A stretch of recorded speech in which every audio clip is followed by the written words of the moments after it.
Meus irmãos, a paz do Senhor. A paz do Senhor, irmãos. Os irmãos estão bem? Eu quero convidar vocês a abrir a Bíblia de vocês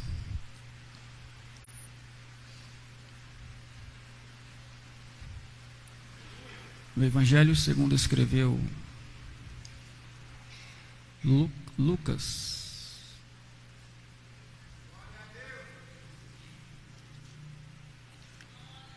capítulo 9.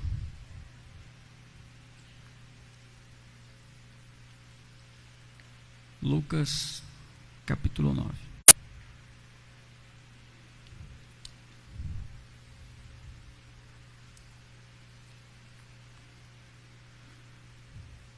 Versículo 29 ao 31. E estando ele orando, transfigurou-se a aparência do seu rosto, e a sua roupa ficou branca e muito resplandecente. E eis que estavam falando com ele dois homens, que eram Moisés, os quais apareceram com glória e falavam da sua morte. Falavam de quê?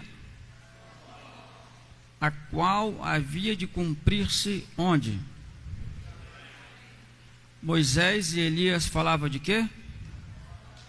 Falava de quê? A qual havia de cumprir-se onde? Amém. Tome seu assento. Graças a Deus. Glória a Deus. Irmãos, nós estamos findando o ano, né? Mais um ano aí está ficando para trás, e a gente precisa, né?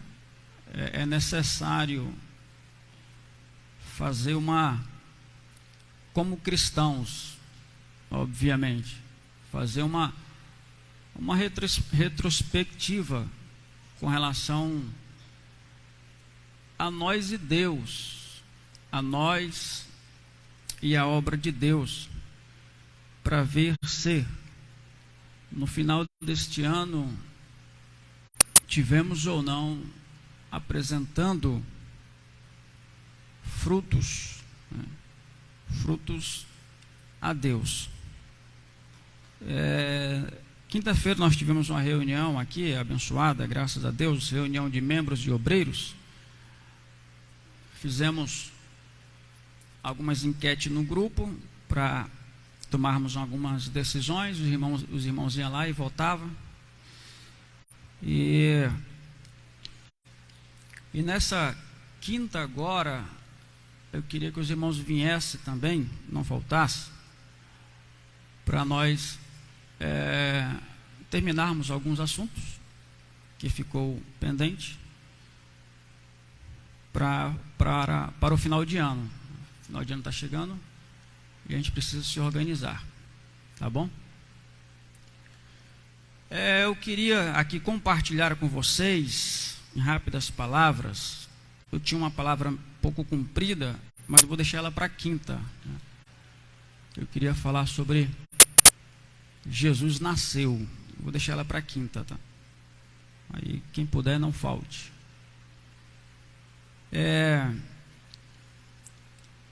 A gente vai ver algo aqui, uma manifestação aqui no texto, uma manifestação sobrenatural, onde o corpo de Jesus, ele vai se transfigurar. A palavra no grego ali significa metamorfose, né? Metamorfose. Ele vai assumir uma transformação do corpo glorificado de como será o nosso pós-arrebatamento, né? E aquele ambiente ali, ele foi totalmente envolvido, diz o texto, com a glória que ali se manifestou. E apareceram duas pessoas que foram figuras bem distintas do Antigo Testamento, que conversaram com Jesus: Moisés e Elias, né? Eles conversam com Jesus. Moisés representa ali a figura da lei mosaica, que foi entregue ao povo por meio, que foi escrita pelo dedo de Deus, entregue ao povo por ele. E Elias representa os profetas que falaram em nome de Deus. E o interessante é que quando acaba a conversa, o que representava a lei, o que representava os profetas, ouviram Deus dizer: a este agora vocês devem ouvir, né? Porque Jesus está acima da lei e acima de qualquer outro profeta. Só que não é sobre isso que eu quero falar. Eu quero chamar a atenção dos irmãos que esses homens, Moisés e Elias, quando aparecem, eles vão dar duas informações preciosas a Jesus.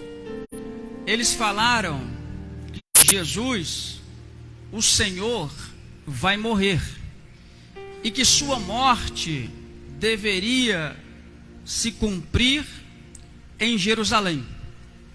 Quando Jesus nasce ou nasceu semelhante a mim e a você. Ele nasceu desprovido de todo o código genético divino, e ele nasce por causa do pecado. E Jesus, ele se desconfigura da sua forma de Deus, e habitando em um corpo sujeito ao pecado, ele vai ter uma desconexão, uma separação da sua divindade. E esse era o propósito, que ele estivesse de fato entre os homens como homem. Filipenses capítulo 2 diz assim: que sendo em forma de Deus, ele, Jesus, Paulo dizendo, não teve por usurpação ser igual, mas esvaziou-se a si mesmo. Então ele se desconectou de toda a sua divindade, esvaziando-se de si mesmo, Deus, de ser Deus, tomando a forma de servo, fazendo-se semelhante aos homens. E achando, diz o texto, e achado na forma de homem, humilhou-se a si mesmo, sendo obediente até a morte, e a morte de cruz.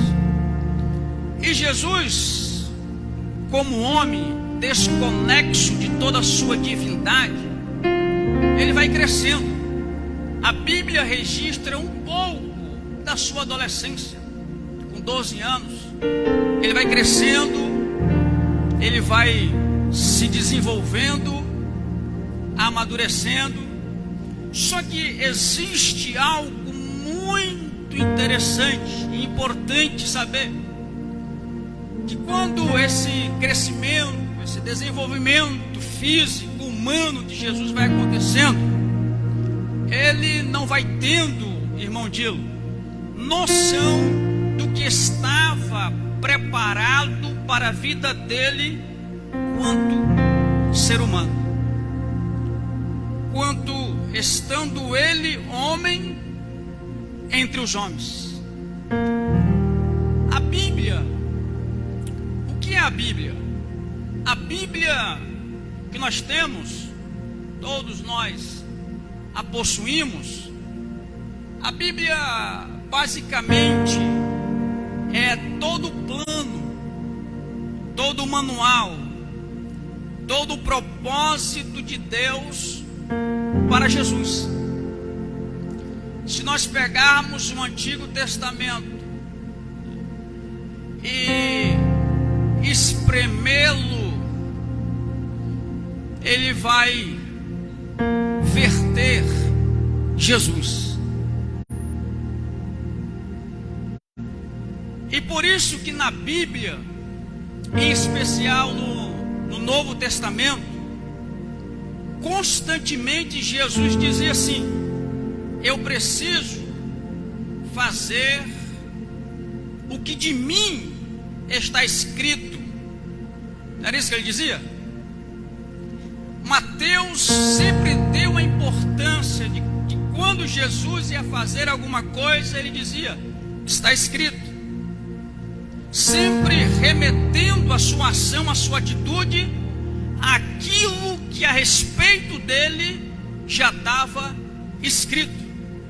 Jesus não viveu a vida por viver a erro. Não. Ele dava passos segundo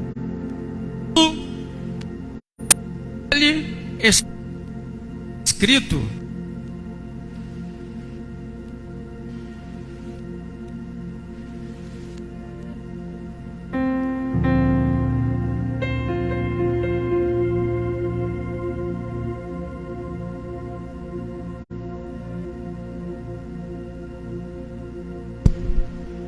Oi. Tá funcionando aí?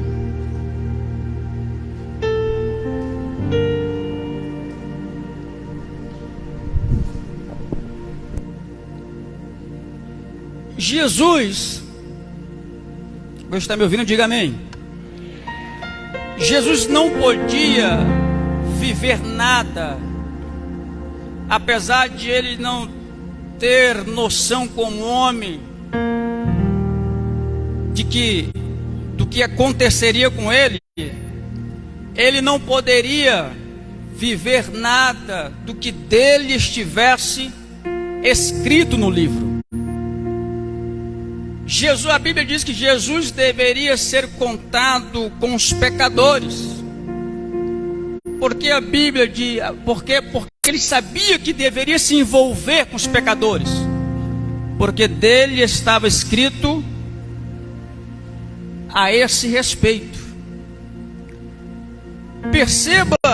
Percebamos que a vida de Jesus, para quem lê em especial o Novo Testamento, foi cumprir o livro, foi cumprir o que dele estava escrito. É por isso que muitas pessoas que têm dificuldade de se relacionar com a Bíblia vivem frustradas, porque você, eu, nós só seríamos completos, referindo-me aos planos de Deus, quando você começa a viver o que de você está escrito nos planos de Deus. O salmista teve uma dimensão a respeito disso. No Salmo 139, verso 16, o salmista diz assim: os teus olhos, Senhor, viram o meu corpo ainda informe, e no teu livro todas estas coisas foram escritas, as quais em continuação foram formadas, quando nem ainda uma delas havia. Significa, irmãos, que a exemplo de Jesus, Diga assim: Jesus é meu exemplo. A exemplo de Jesus, nós também nascemos com um livro escrito a nosso respeito, que é o livro dos planos, do propósito que Deus tem para as nossas vidas. E a gente começa a entender dentro da igreja que quanto mais uma pessoa, quanto mais nós nos distanciamos do propósito, do que de Deus está escrito ao nosso respeito, a gente vai ver que a característica daqueles que estão longe do propósito de Deus para as suas vidas é a frustração. É a sensação de vazio, a sensação de não estar completo. A pessoa pode até ter uma boa profissão, a pessoa pode até ter uma conta bancária gorda, a pessoa pode ter até uma credencial de obreiro, sentar no púlpito, mas fora do propósito de Deus, tudo isso e outras coisas são apenas frustração e vazio. Porque o que nós precisamos viver é o que de Deus está escrito ao nosso respeito. As pessoas diziam: Jesus é assim. Ele dizia: não, só se tiver escrito no livro. Outros diziam: mas Jesus, e se for assim? Ele dizia: não, só se estiver escrito no livro.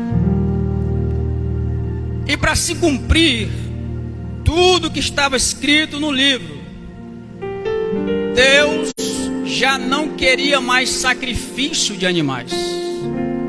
E em Hebreus capítulo 10, versículo 5, a Bíblia diz: por isso, entrando ele, Jesus, no mundo, diz: sacrifício e oferta não quiseste, mas um corpo me preparaste.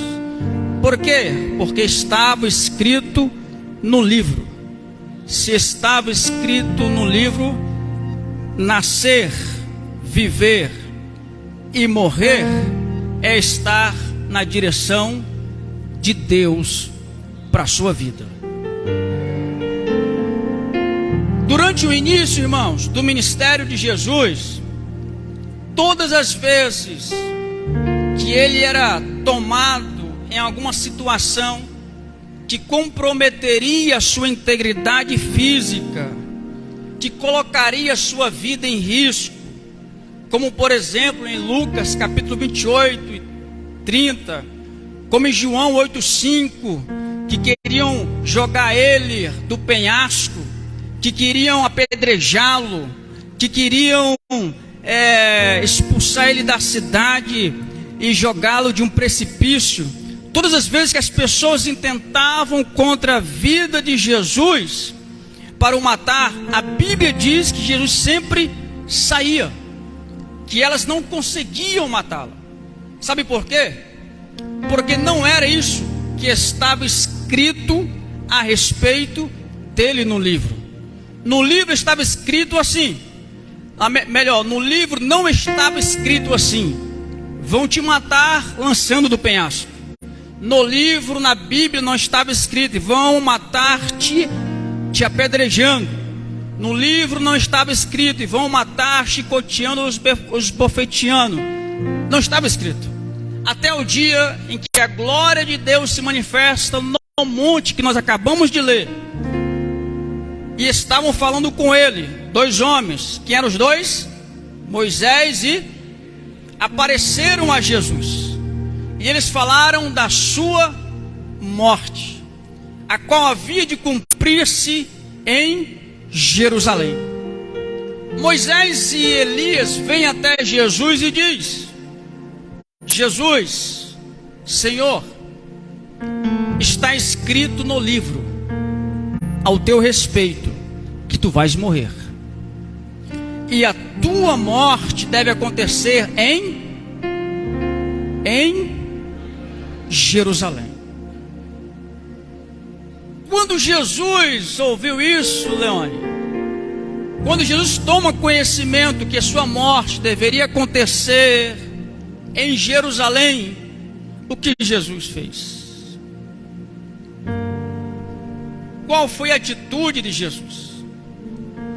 E é interessante que muitos de nós, às vezes, tomamos conhecimento da vontade de Deus para nós, do que Deus tem para nós, mas tomamos a direção contrária daquilo que nós sabemos que Deus não quer para nós. E Moisés e Elias estão dizendo assim: Jesus, tu vai morrer, e é em Jerusalém. Alguém chegar para o pastor Rony dizendo assim: toma essa atitude, mas tu vai sofrer. Faça isso, mas as consequências disto não será boa. Mas isto é a vontade de Deus para a tua vida. Porque nós somos assim, quando nós enxergamos apenas o alvo. Se for bom, é de Deus. Mas Deus está dizendo aqui: não vai ser fácil, vai ser difícil. Tu vai para Jerusalém, mas tu vai morrer. Porém, isto é o que Deus quer. Isto é a vontade de Deus. Quando Jesus ouve Moisés e Elias dando conhecimento disto, sabe o que foi que Jesus fez? Olhou para os seus discípulos e disse: já que é para ir para Jerusalém e morrer lá, então vamos para Jerusalém. Os irmãos estão entendendo isso? Moisés e Elias está dizendo: vai morrer em Jerusalém. Esta é a vontade, é o que de Deus está escrito para ti, Jesus. Ah, é de Deus morrer em Jerusalém? É para lá que eu vou. A gente vive fugindo daquilo que Deus quer para nós.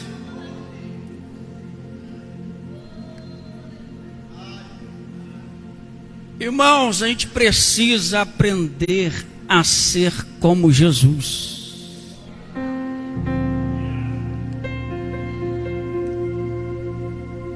Vai ser difícil, não vai ser fácil, mas é Deus que está dizendo. E se a vontade de Deus, se é isto que de Deus está escrito a meu respeito, se isto faz parte dos planos de Deus para a minha vida, se isto é propósito de Deus para mim, então é para Jerusalém que eu vou. Sem titubear, irmão, sem questionar. Ah, não, por quê, para quê? Ah, tem que fazer isso, deixar isso. Não, se é para ir, é agora e não depois. Tem pessoas que vivem procrastinando a vontade de Deus para a sua vida, e vive na pena, não sabe por quê. E o tempo vai passando.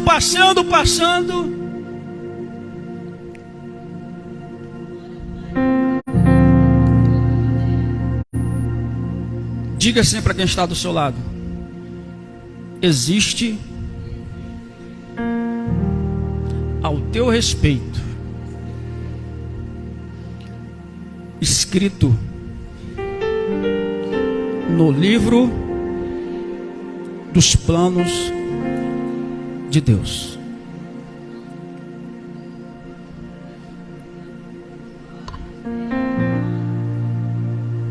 É para ir para onde, Moisés?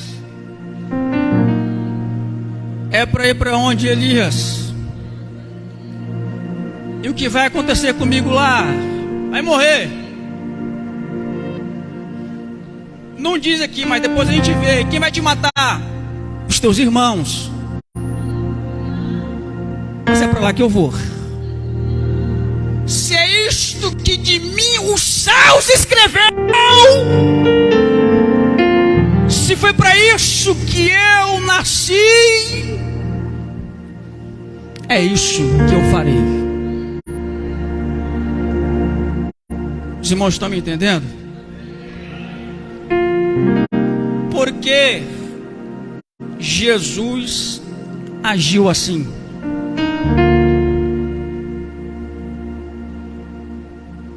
Ouça-me, olhe para cá. Porque Jesus, quando soube, de imediato disse: vamos para Jerusalém. Sabe por quê, irmãos? Ouça isso. Porque quando você descobre o propósito de Deus para a sua vida, você deve correr para Ele e não fugir dele. Quando você descobre o propósito de Deus para a sua vida, corra em direção a isto. Nem que seja para morrer lá. Se é o propósito de Deus, vou viver o que está escrito por Deus acerca de mim no livro.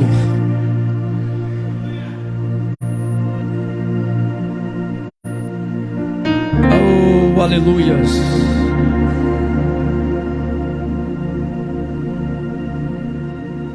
Oh, irmãos,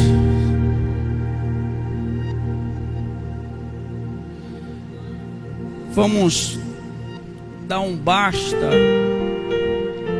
Chega de ficar insistindo, se embaraçando com aquilo que só nos tira do propósito de Deus, que comprometem a vontade de Deus para as nossas vidas. O ano está se acabando e pessoas estão indo em direção contrária ao propósito de Deus.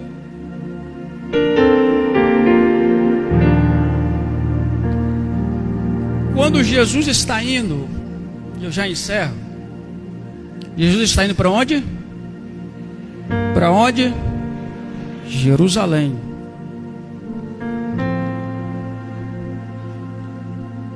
Quando Jesus está indo para Jerusalém, que era o que dele estava escrito, no versículo 51 do mesmo capítulo, diz assim: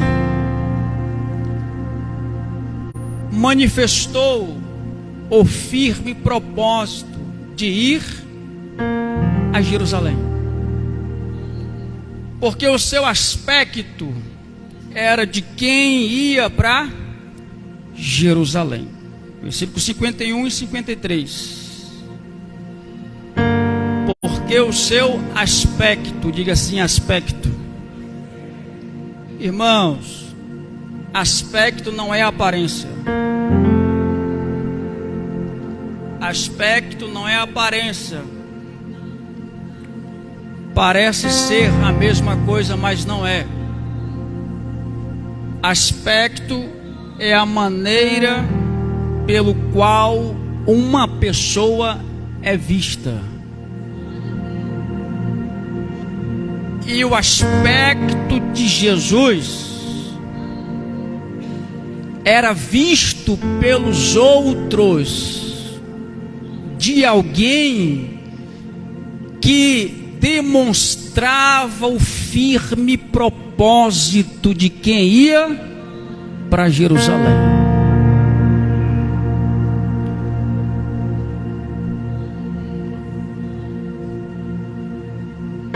Ele está indo, mas está indo convicto.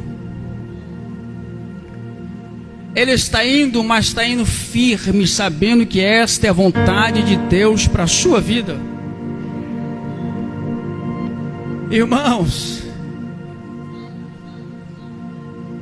dá uma olhadinha para quem está do seu lado aí, para efeito pedagógico.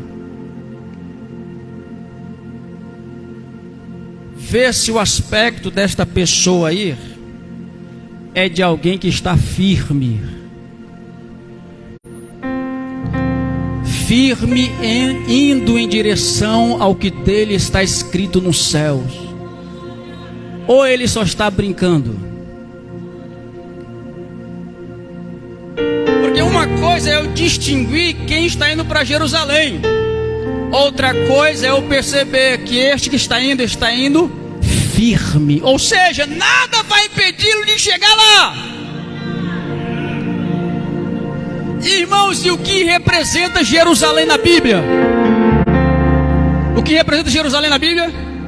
Apocalipse diz que vai descer a cidade santa chamada Jerusalém. Ela vai pairar sobre a Jerusalém terrestre.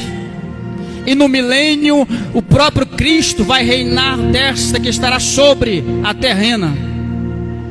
Então Jerusalém representa morada dos santos.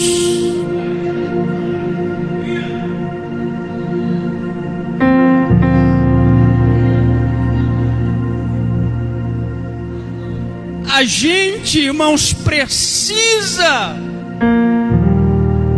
demonstrar ao mundo lá fora a firmeza de que estamos indo morar no céu. Porque é isso que está escrito a respeito dos santos, que logo em breve a trombeta soará. Todos aqueles que estiverem escritos no livro da vida estarão com Deus por toda a eternidade.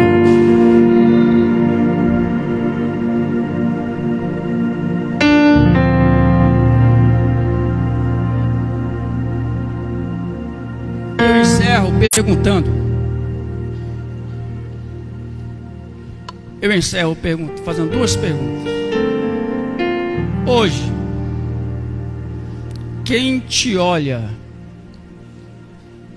percebe a sua firmeza de alguém que está indo para o céu? O seu aspecto, o que é visto pelos outros, faz perceber que você está indo em direção ao céu? Segundo, você está firme no propósito, naquilo que a teu respeito está escrito para você viver diante de Deus? Vem viver a história de Deus, vem viver a vontade de Deus para a sua vida.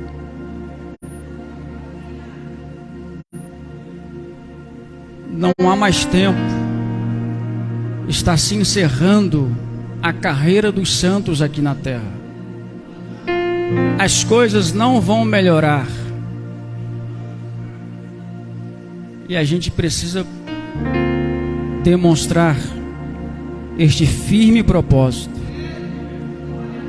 de que estamos indo em direção à vontade de Deus para as nossas vidas. Vamos em pé para nós fazermos uma oração.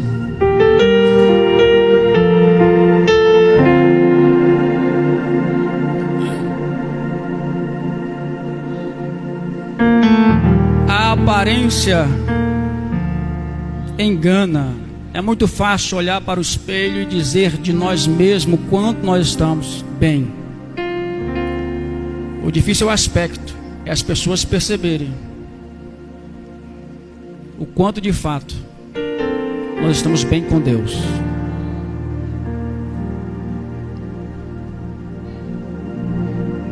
Tem alguém em nosso meio que quer correr para os propósitos de Deus para a sua vida?